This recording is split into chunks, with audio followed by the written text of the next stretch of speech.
first part of my talk, a lot of it you've already heard. You know, a lot of my material, I have to admit, comes from Dr. Fuhrman, so should have gone first, you know, not on Wednesday. So I'll go over that stuff pretty fast, but I think it's still important. Repetition is also not necessarily a bad thing. It helps hammer home some stuff. And first part of my talk is kind of, I always say the first part of this talk is really a bummer because it kind of paints the problems that we've got. Then I talk about, because of geniuses like Dr. Fuhrman, you can be an entrepreneur, but if you don't have brilliant scientists and doctors to work with, it doesn't make any difference. So, I mean, I think it's men like Dr. Fuhrman and some of the other pioneers that I'll talk about also in my presentation that we have a light maybe at the end of the tunnel. And then I'm going to talk, so about half my talk will be about that, and then half's going to be about what Whole Foods is doing. So let's get on with it. So I'm going to argue today that we need a healthy eating revolution in America. I think the fact that people are here, you're already sort of buying into my premise. And we need it because we're sick. I mean, Americans are not healthy. So you can see, I mean, 82%, I mean, these figures are from the China study, and I think Dr. Fuhrman's right. It's probably closer to 100% of adults have at risk one risk of heart disease, but statistically we're looking at 82% here, at least on the China study data. We're a nation of drug takers. 81% of Americans take at least one drug per week. You've seen the overweight statistics. 66% are overweight, 33% are obese. We've got back pain problems. Diabetes is becoming pandemic. Heart disease, cancer.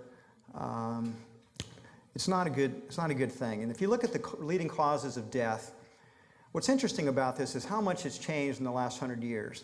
Because the things that used to kill us, things like the influenza or pneumonia or having accident, those are relatively small percentages of what kill people. Instead, it's mostly preventable diseases like heart disease, cancer. God, can you see this? Medical care is the third leading cause of death in the United States. In fact, I got more details on that. Yeah, adverse drug effects. We kill a lot more people through prescription drugs than we do through illegal drugs by a large margin.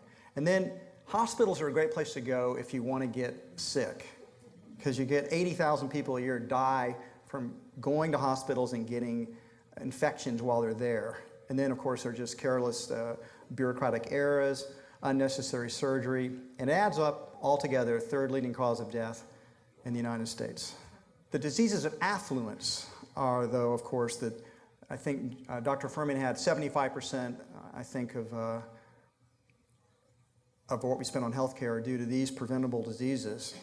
And what's interesting is these diseases are largely not found in traditional rural societies around the world that have been able to eat primarily whole foods, mostly plant-based diets. They don't tend to get these diseases. These are really diseases of modernity combined with urban living.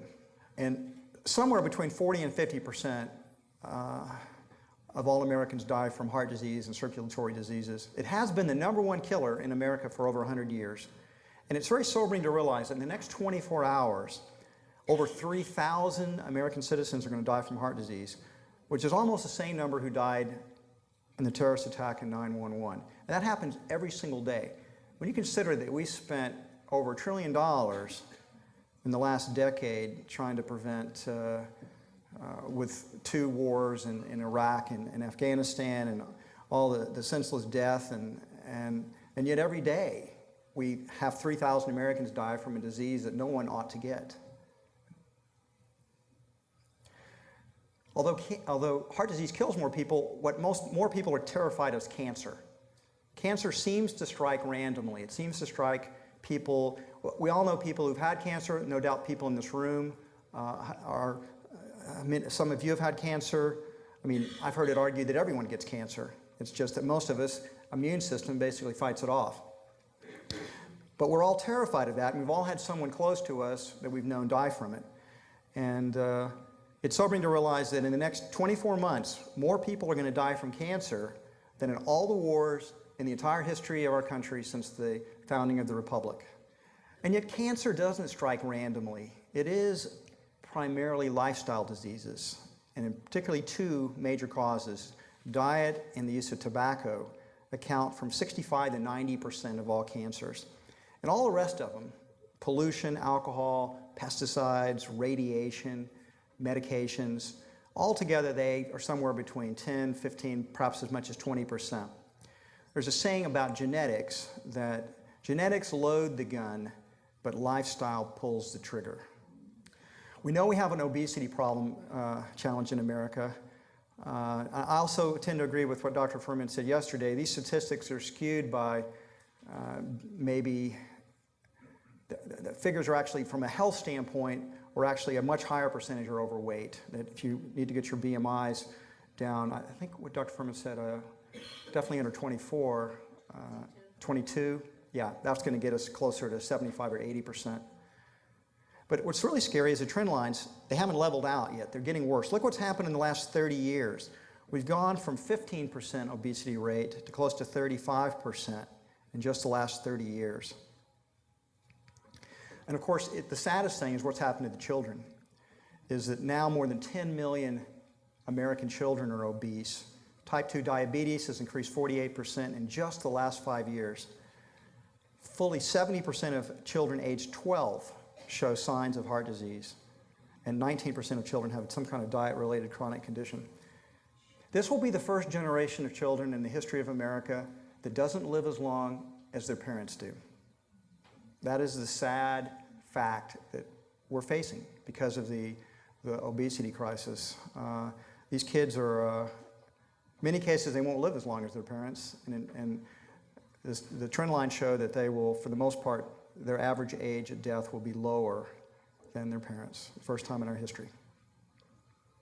So Dr. Fuhrman has done a great, this is from Dr. Fuhrman, so these are some of the health complications of obesity. More than 8% of American adults are diabetic. It's actually probably a higher percentage than that because so much of it's undiagnosed.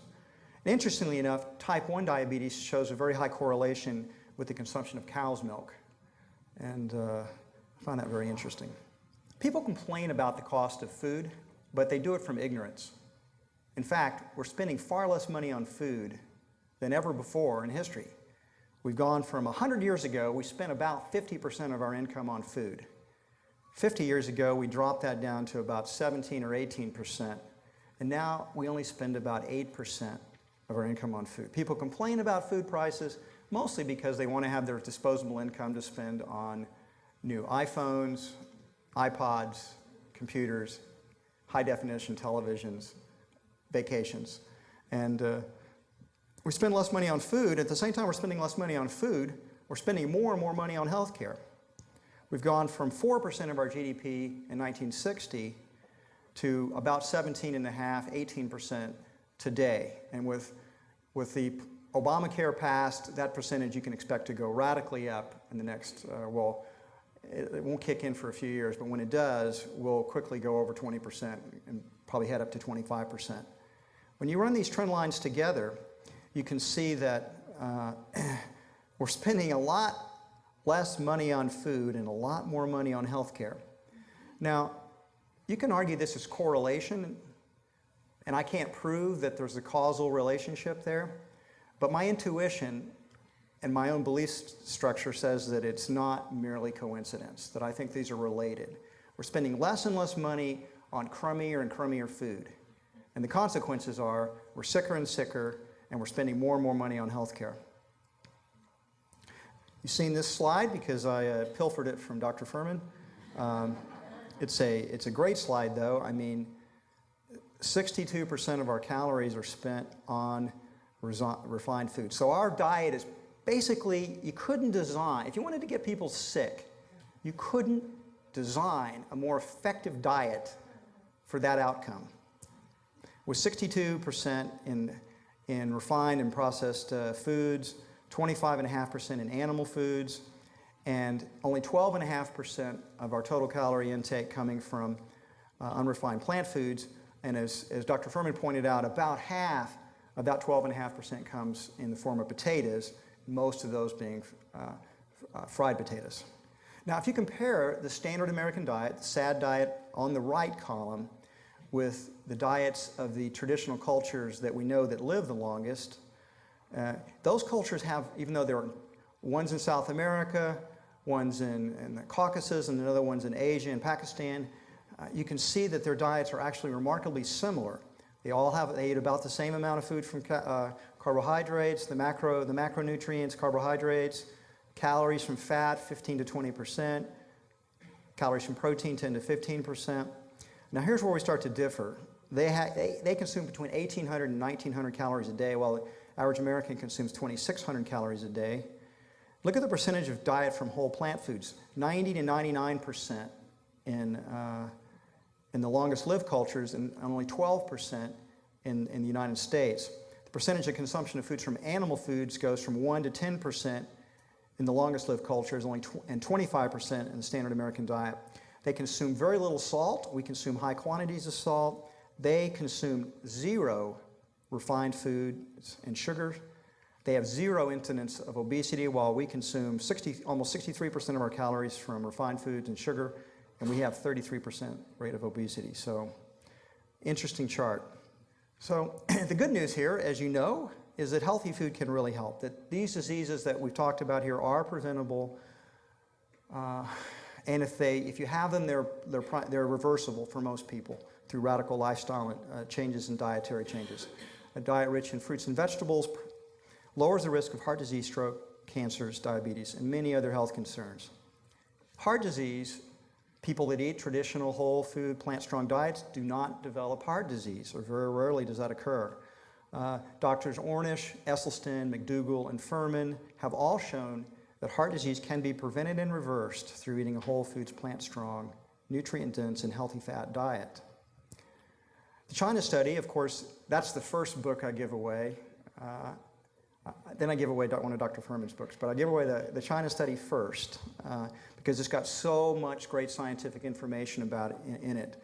And he demonstrates that as cholesterol declines, so does heart disease and most forms of cancer.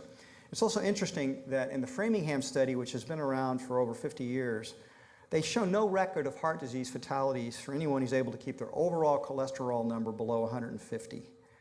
That appears to be, until we have some contradictory information, to virtually make someone bulletproof from heart disease. So that's a good target for your own cholesterol to strive for. And he put up LDL under 100. He's the doctor, so I'm not going to dispute him on it. But other scientists argue you want to try to get that LDL below 80 for absolute security on heart disease. Here you can see we saw some arteries today. Here's some more. And here's the one on the left. You can see it's an artery that's just about completely clogged up because the white part is all that's left for blood to flow. And then we have the healthy artery on the right. Fruits and vegetables. I mean, I think we get that now because we've been here for a few days, but they're the most important strategy that we can. If one of these pharmaceutical companies could invent a drug that was 25% as effective as eating fruits and vegetables, they would be the most successful, wealthiest corporation in the world. Because there's nothing remotely comparable to the protections that fruits and vegetables can give you from almost all types of forms of cancer if consumed in large enough quantities. Raw vegetables having the most powerful anti-cancer properties, beans of all types have additional anti-cancer benefits, and unfortunately, because I'm in the business of selling supplements, vitamin supplements have only shown a slight benefit in protecting people from cancer, vitamin D being a notable exception to that. These are the 4 pillars of healthy eating that Whole Foods Market's beginning to teach. Whole foods, plant-strong, healthy fats, nutrient-dense. I'm going to take each of these in some detail. So by whole foods, we mean foods that are real, natural, organic, seasonal, unprocessed, that don't have artificial colorings, flavorings, preservatives, sweeteners, hydrogenated fats. no refined grains or flours. People are always asking me about, because people get so addicted to sugar, that there's always a quest, and there has been a quest now that I've been involved with for over 30 years, to find the good sweetener. Because people want to, they want to think some sweeteners are evil, like high fructose corn syrup is evil, but agave syrup it's a good sweetener, and in fact, the only good sweetener is fruits. I mean, those are the good sweeteners. All the concentrated sweeteners don't have nutrient density in them. They're just empty calories, and they are harmful to our blood sugar levels. Also, all food oils are not whole foods, and of course, all the processed foods. You've seen this slide as well from Dr. Fuhrman. I like this slide because these are foods that people typically eat. You have the white rice, the cake, the white bread, the white pasta, the cookies. You've got the olive oil, and you've got the sodas. And so it's easy to see and believe that 62% of our calories come from refined foods, because these are the foods people in America eat practically every day, multiple times a day. I mentioned we are addicted to sugar, and this is the typical American now consumes 28 teaspoons of sugar every single day. There's 28 teaspoons there. That equates to a 3-pound bag of sugar for every American every 10 days. And since I don't consume very much sugar, somebody else is getting a 6-pound bag. One 12-ounce soft drink has nearly 10 teaspoons of sugar. You can see our soft drink consumption has gone from about 40 Cokes a year in 1947. 60 years later, we were up to 600 per capita. And you know, when I was a kid, Cokes were in these little 6-ounce bottles. It's the only kind they had. And my parents weren't dummies. They knew that stuff was liquid candy. So they only let the kids have them when they were really, really good. And that kept my soft drink consumption down to manageable levels. But I see people come in sometimes, and you've seen them. I've known people that drink 2 liters of Coke every single day. They don't drink water. They drink 2 liters of Coke. That's how they get their liquids. Can you imagine how much sugar is in 2 liters of Coke? If you got 12 ounces, you got 10 teaspoons. So you've got 64 ounces. God, that's a lot. So why plant strong? The China study has indicated in Colin Campbell's work that no more than about 10% of your calories should come from animal foods. John Robbins, and he studied the longest lived peoples in the world, they discovered that somewhere between 1 and 10% of their calories came from animal foods and 90 to 99% from plants. Doctors Dean Ornish and Dr. Fuhrman advocate only a small percentage of our calories from animal foods. And Doctors Esselstyn, McDougall, and Barnard advocate 100% of calories from plants. So the way to eat plant strong is to reconfigure your plate to accentuate the plant-based foods, no matter whether you're an omnivore or a vegetarian or a vegan. You emphasize the fresh vegetables, both raw and cooked, fruits, beans, whole grains, nuts, and seeds. Eat a colorful variety of plants. Healthy fats. This means getting our healthy fats. Dr. Fuhrman's talked about that yesterday. We want to get our healthy fats from the whole food plant sources such as nuts, seeds, and avocados. I don't know about you, but when I saw the afternoon, I almost can't wait to get home to try a lot of those recipes I saw today, particularly a lot of those salad dressings. They looked really yummy. And of course, we've been eating them the last few days. In my belief that if you're going to eat animal foods, that you're obviously much better off choosing, like if you're going to eat beef, you're better off eating 100% grass-fed beef, because you're going to have far less saturated fat in that product. You don't have the marbling that comes when they finish it on corn. Or you eat non-fat dairy. After what you said about eggs and diabetes today, I think you got to maybe scratch that one off your list. And of course, the problem with seafood is the high mercury content that so many of the species have got, so you've got to be careful about that. Cheese consumption. Look how that's gone up in the last 100 years. We've gone from about 3 pounds a person per capita per year to about 30 pounds. And again, I'm vegan myself. I don't eat any cheese. Somebody else is wolfing down 60 pounds a year to get these figures here.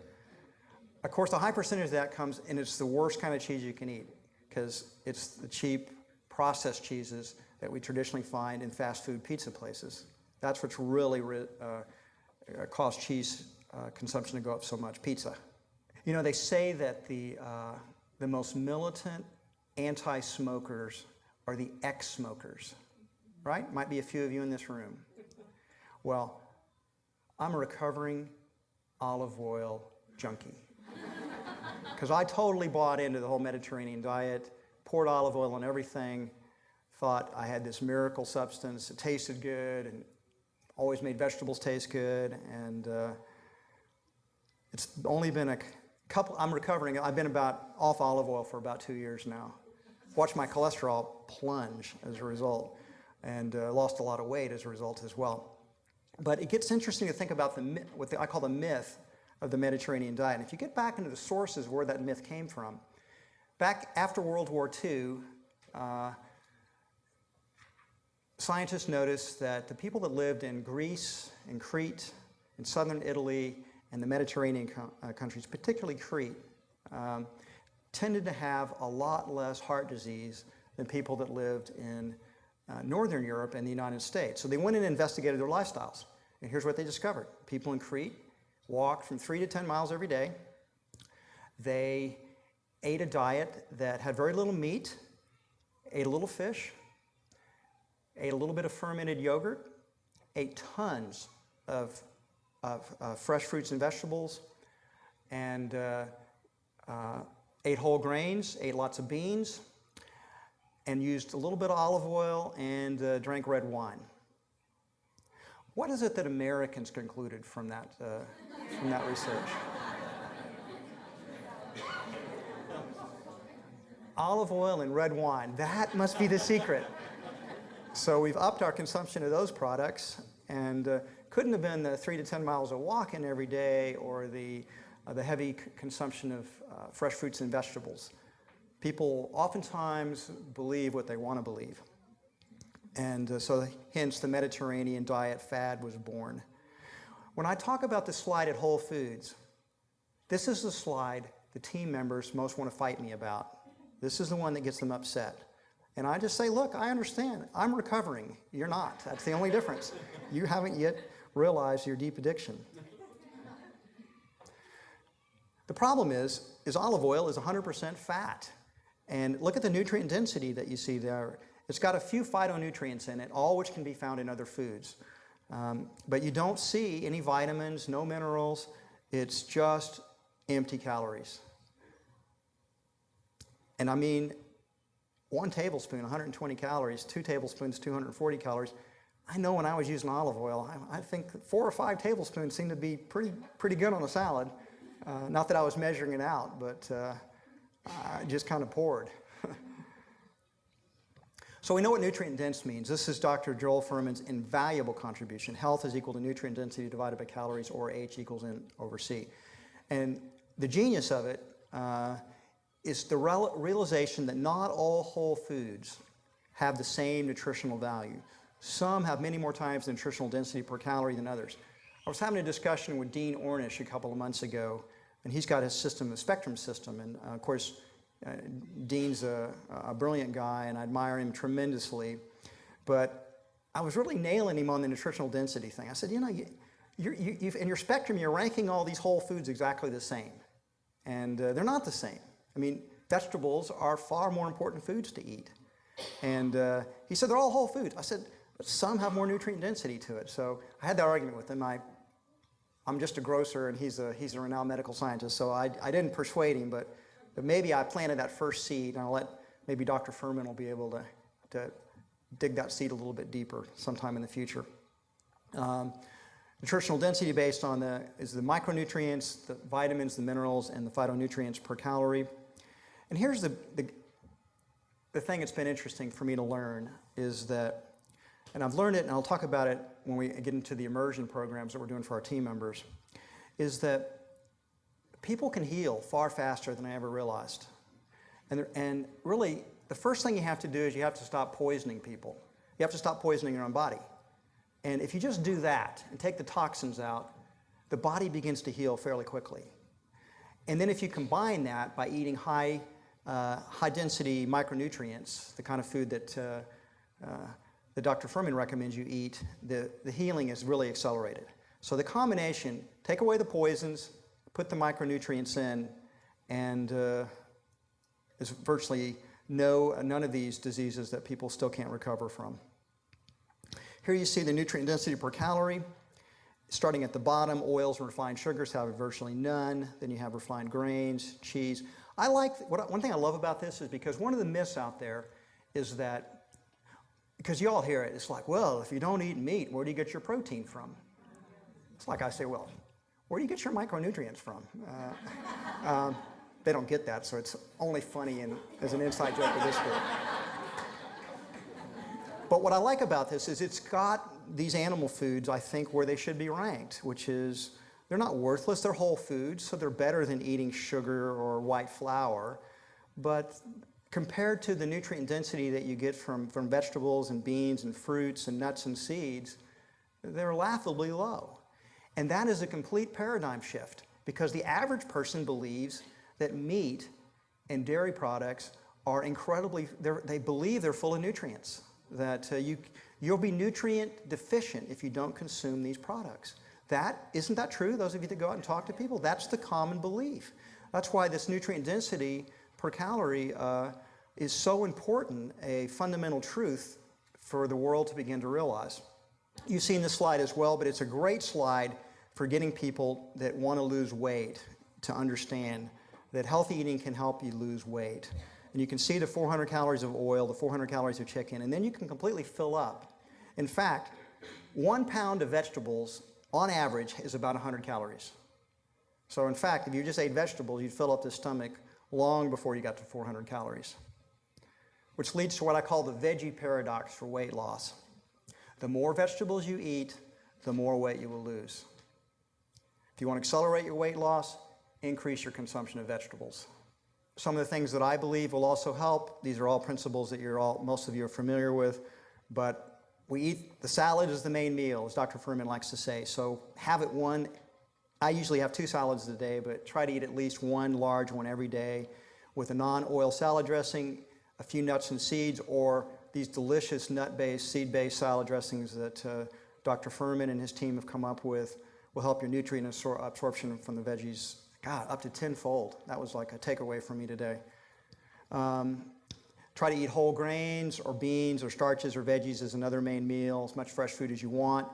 The nuts, seeds, and avocados have the healthy fats, but they should be eaten in small quantities only, 1 to 2 ounces per day maximum if you're trying to lose weight.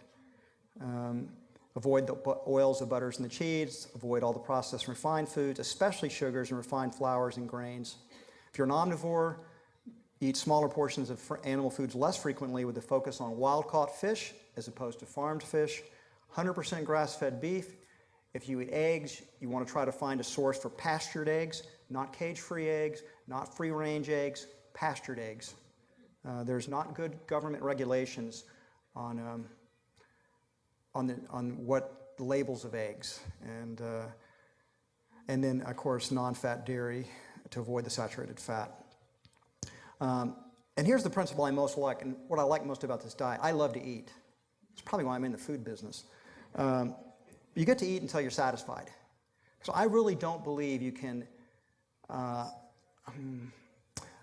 change will last over the long term if you don't have that psychological feeling of having your stomach filled and stretched. That is so emotionally satisfying. It just feels right. And you can you can do what Joe Cross did and do juice fast for 60 days, but at some point, you're going to rebel. And if you have that feeling of being satisfied in terms of the bulk of the food, I think psychologically is essential to be able to take weight off and keep it off permanently. I get this because of the whole paycheck thing. People are always saying, yeah, that's fine, but what about the poor people? And I already showed that we spend less money on food in America than any other time in our history, And in fact, most of the really poor people in this country are obese. Not most of them, but many of them are. In America, poor people are fat, and if you go to Africa, where people are actually poor and starving, they're thin.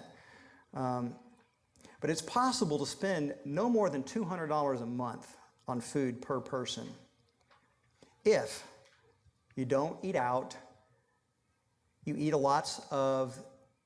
cook your own beans, eat whole grains, other starch-based plant foods, not refined starch-based plant foods, but I mean things like sweet potatoes.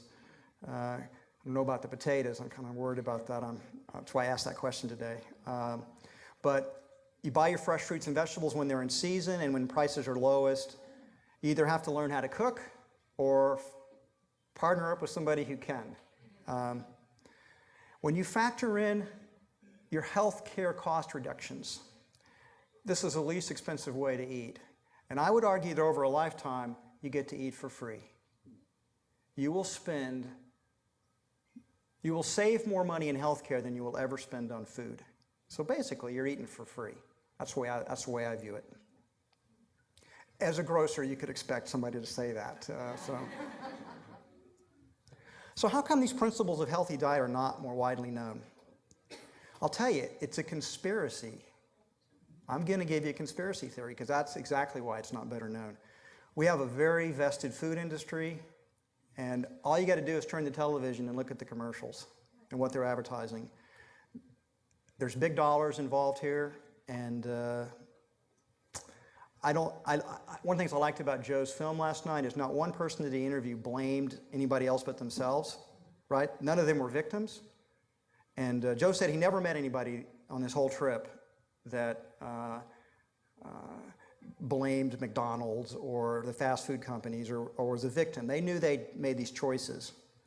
On the other hand, those type of fast foods are somewhat addicting. They do stimulate. You get neuroadaptation to them, and they're hard to let people go. They're hard for people to get rid of them. I've also seen the corruption of the federal government's nutrition guidelines. You can see this very clearly if you read Marion Nestle's Food Politics or China Study. Colin Campbell goes into it in some detail there as well. We also have the challenge of our current medical paradigm in the vested medical industry. Because what they teach in medical school, they don't teach healthy living, they don't teach healthy lifestyle, they don't teach nutrition. They teach primarily drugs, pharmaceuticals, and then or surgery or other types of radical intervention. And diet is thought to be basically unimportant, or that you can't get people to change the way they eat anyway. So why bother? We now see that the medical industry consumes 1/6 of the total GDP, not on health care. But every time you see that health care, realize it's not health care, it's disease management. Because we don't have effective health care system in the United States. Breaking people's food addictions is very difficult to do. I know this because I've had to struggle with my own. And I literally know people who would really rather die than change the way they eat. I mean, I've given friends books on diabetes. They're type 2 diabetics. I said, I give them Neil Barnard's book on diabetes and give Dr. Fuhrman's books. They won't read them. You don't want. I said, well, I know you're a vegan, John. You're always trying to get me to not eat meat, and you think that'll cure everything. I said, just read the book. This could change your life. Think about it. You could possibly cure your diabetes in 30 days if you follow these. I talked to my doctor about this. He says this is all nonsense. I'm going with, my diabetes is under control. It's being managed. What can you do? He'd rather die than change his diet. If that's not a food addiction, I don't know what is. The dominant eating paradigm in our country is probably going to take decades. Probably going to take decades. That's just the reality. And there's tremendous vested interest. I'm slightly teasing Dr. Fuhrman. I talk about when Whole Foods really gets public with a lot of this stuff, it's going to store up a hornet's nest. And of course, they're first going to attack me. Yeah. And then I'm going to say, hey, I got everything from Dr. Fuhrman.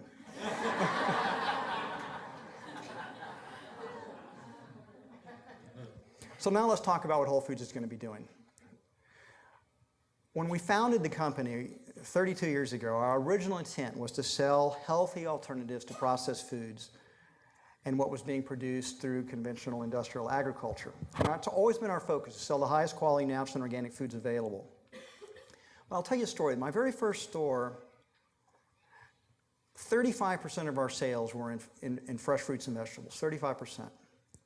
And we did about 20% in bulk foods. And I don't mean bulk candies. We didn't even have that back then. I'm talking about whole grains, oats, beans, because people still cook 32 years ago. And so we had a following of people who mostly wanted to get whole, natural foods. And now today, 32 years later, we're from 15 to 20% in produce, and bulk foods have dropped to 1 to 2%. Instead, it's the center store. People think that if you get organic potato chips at Whole Foods Market, that you're doing a favor for yourself. And of course, that's just a processed, refined, deep-fried food. It's terrible for you. I don't care if it's organic or not. It's garbage. And unfortunately, that's what our customers have been voting for. And so we've watched. They vote with their pocketbooks. And so what we've realized is that it's not enough just to provide healthy foods if people don't choose them. So we've got to do more. Because we assumed that simply selling the best food was enough. And time has proven that we need to begin to educate, to focus, re-educate our customers, our team members about healthy eating. And to do anything at Whole Foods, we're a mission-driven company, so we have to change our core values. And we've added a 7th core value on. You can see this if you come into our stores and look somewhere up on the walls. I know we got a lot of signs, but we have our core values in every store. Promoting the health of our stakeholders through healthy eating education. Man, look at this advisory board. That's who I'm blaming.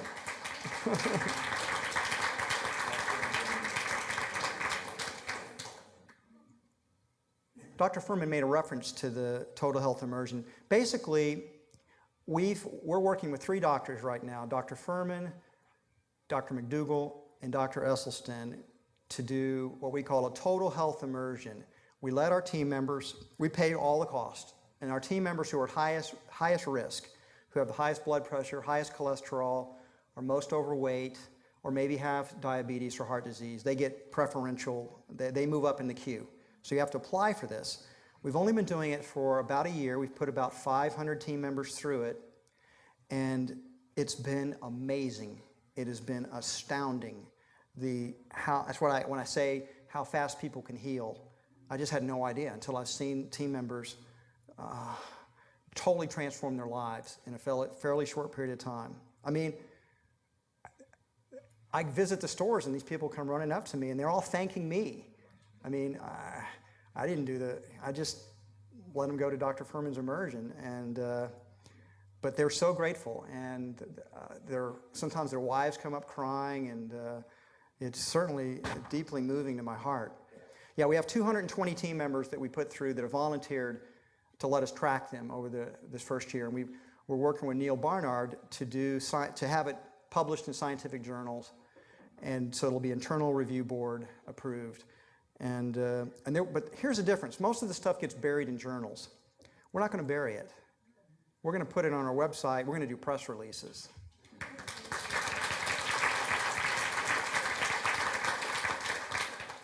And when we do that, that's when the hornet's nest is getting kicked, because that's when the media is going to pick up on it, and it's going to be really controversial. And I know Dr. McDougall is really excited about that, because he likes to say it's far better. He's been doing some good work for the last 35 years, mostly ignored. And he says, I'd much rather be attacked than ignored. And I said, okay, be careful what you wish for.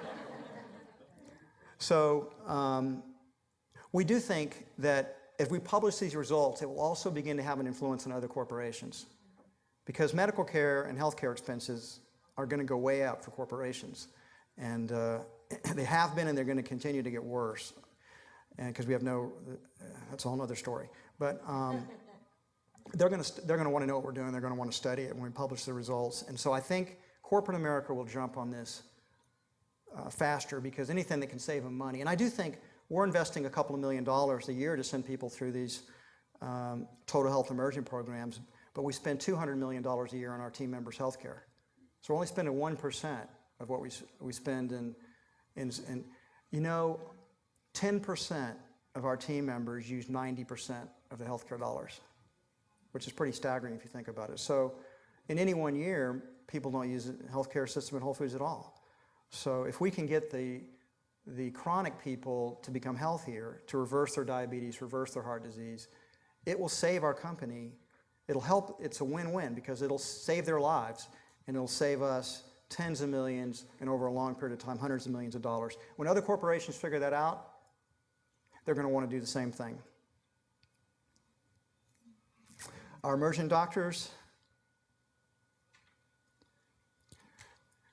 one of the books I recommend, if you haven't read it, is Dr. Esselstyn's Prevent and Reverse Heart Disease. And his son, Rip, who wrote the Engine 2 Diet, they pair up and they do one of the immersion programs in Austin. That's a 5-day program. Dr. Fuhrman's is a 7-day program. Now, full disclosure, we send half of the people go through Dr. Fuhrman's program, and McDougall and Esselstyn split the other half.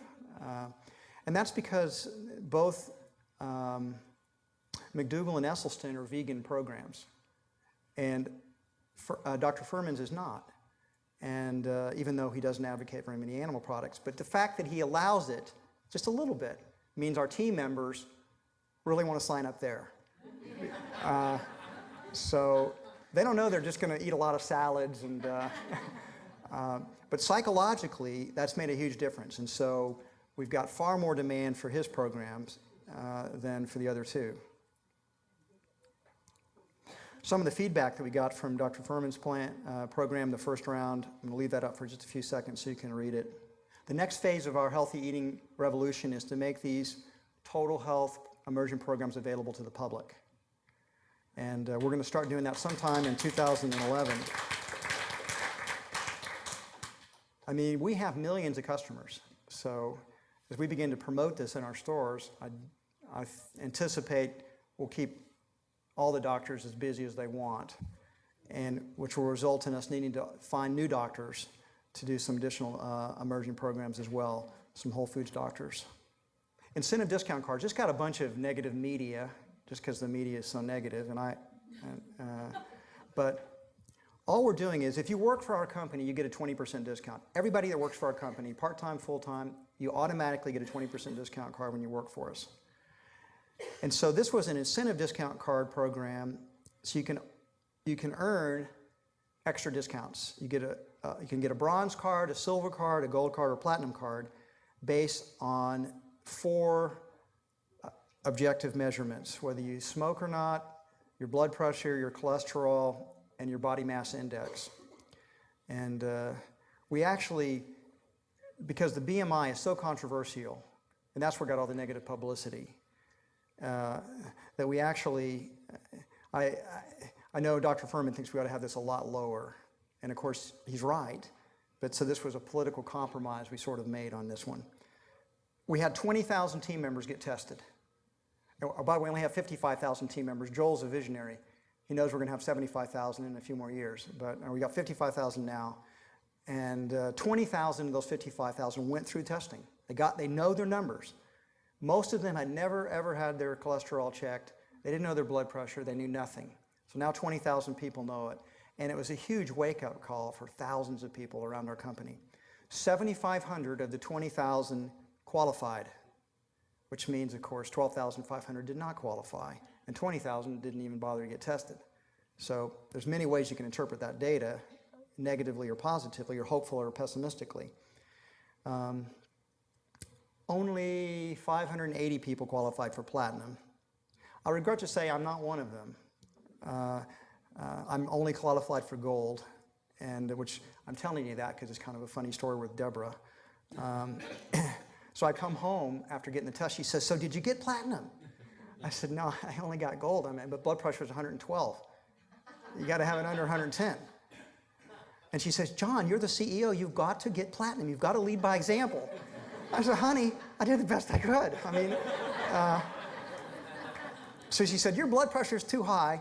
You're not going to be able to eat any more salt. No more salt for you until you get the platinum discount card. So I haven't been eating too much salt, and I'm ready to go back and take another whack at it, get tested again. Here's our hero. I love nutritarian. Isn't that a great word? Yeah, it's a great word.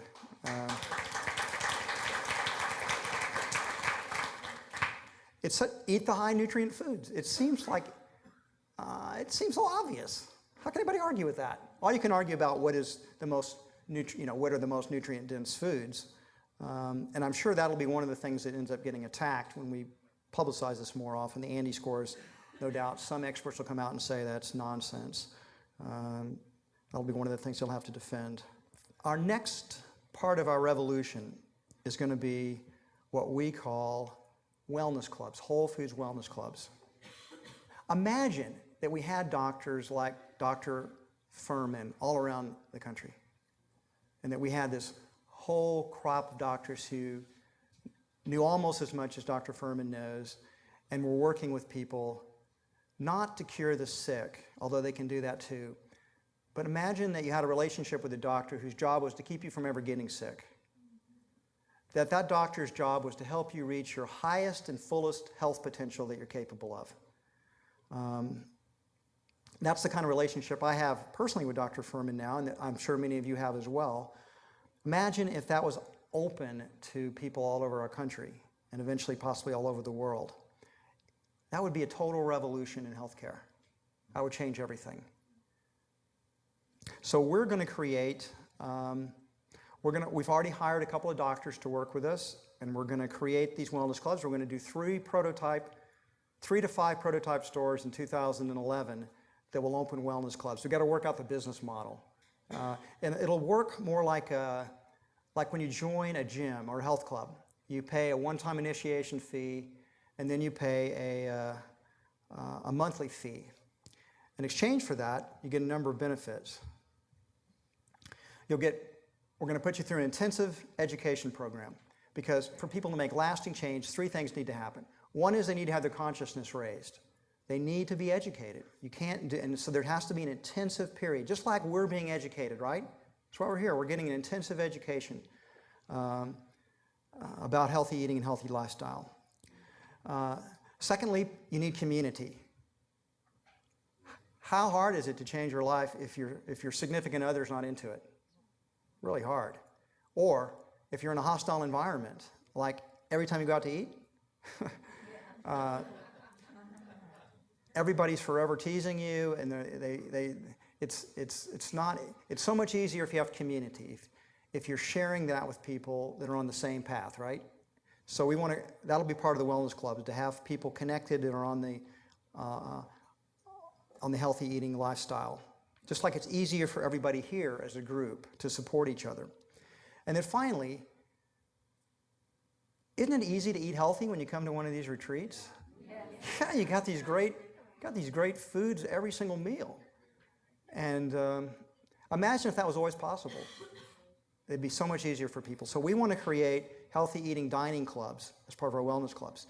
So it'll be a part of the store you come into, all the foods, we'll probably have some, and it'll all be kind of the same, because I always say that Dr. Fuhrman and Dr. McDougall and some of the other guys, they share about 99% of the same philosophy. It's that 1% that they differ on. But it would always be no plant strong, whole foods, plant strong, no refined foods, no oils, low in salt. You come in, if you're a member of the club, you get the food at a discount. If you're not a member of the club, you pay extra. And then it's there, lunch and dinner, and you can eat as much as you want, and it's a restricted part of the store. It'll be set up in a community type of way, so if you want privacy, you can have that. But if you want to meet other people, the community dining room will make that available. And part of the inspiration from that is from the father of somebody that's here. I don't know how many of you have met Wyan, but his dad started something in Austin called Casa de Luz, and it is amazing. It's got this kind of community thing, and it's a huge inspiration for me personally, and so we're going to try to kind of replicate that in a sense all over the country and hopefully all over the world someday. Oh yes, we want to give a 10% discount to people who are in the club for all the healthiest foods. So all our produce, all of our bulk foods. So you won't get a 10% on say fried chicken. But you could get a 10% on eggplant and kale, except for possibly the Fuhrman family. You'll also get a wellness club card, which will be scannable. That's your ticket to get into the Healthy Eating Dining Club, how you get your 10% discount on selected foods. But also, we can track your purchases. So you can see exactly what you're buying and how much you're paying for it. And potentially, if you end up in a therapeutic relationship with a doctor from the wellness club, you potentially, with your permission, you could let the doctor see exactly what you've been buying. Which means you probably ought to buy all your healthy food at Whole Foods and all your junk food someplace else. Prepared foods, and Chad is a key player in the whole, in our whole healthy eating initiatives, and particularly for helping us get delicious foods. He and his brother are both great chefs, and they are really helping upgrade the quality of the foods that we're selling, to teaching our chefs at Whole Foods. They don't know how to cook without oil. They don't know how to cook without salt. I mean, a lot of ways that prepared foods, Whole Foods sells are what Americans vote for. And they vote for sugar, fat, salt, and high levels of animal protein because they're just as addicted as they are anywhere else in the country. We've got grain bars now, and we combined our grain bars with our salad bars, so you've got a much larger selection of healthy foods to choose in our bars. Now, I put this slide in there because this shows you the little island of Health Starts Here foods. This doesn't have any oil in it, it's just broccoli and peppers. But look what's surrounding it. All that fried food. Here we've got a case that's got a whole bunch of Health Starts Here items in it. Even our pizza, no oil, no cheese, pizza options, vegan, whole grain doughs. And coming in 2011, we're going to begin to rate all of our prepared foods in terms of nutrient density per calorie. And we're going to create a color-coded system to make it easier for customers to determine which are the healthiest prepared foods. So think of stoplights. We're going to have, except we added a fourth color: red, orange, yellow, and green, based on nutrient density scores. And you'll be able to quickly eyeball which are the healthiest foods in our prepared foods cases, by whether it's green or not. And of course, red. It'll be interesting to see what happens when we stick a red sign out there. What's going to happen to whether it's going to make any difference or not. And I talked about our healthy dining clubs. We're going to create 3 experiments with those in 2011. If those experiments work well, we're going to more rapidly roll it out in 2012. The biggest limiting factor for us doing our wellness clubs are finding doctors like Dr. Fuhrman. He's such a rare individual. But fortunately, he's willing to help train doctors who want to make this shift. So we want him to be like a postgraduate school for medical doctors. And he seems willing to take the challenge on. So we're excited about that. So let me conclude. What? I haven't concluded yet. Our nation's overweight, it's unhealthy, and the situation is completely preventable and reversible through healthy eating. We have knowledge. We have the knowledge to solve our healthcare crisis. Most people have the potential to completely avoid heart disease, cancer, all the diseases of affluence. You should be able to live into your 90s or even into your 100s disease-free. Whole Foods Market's dedicated to creating a revolution in the health of the United States and eventually the world through providing healthier food, whole foods, plant-strong, healthy fats, nutrient-dense, and educating people about healthy diet and lifestyle. So we invite you to join us in supporting the healthy eating revolution. Thank you.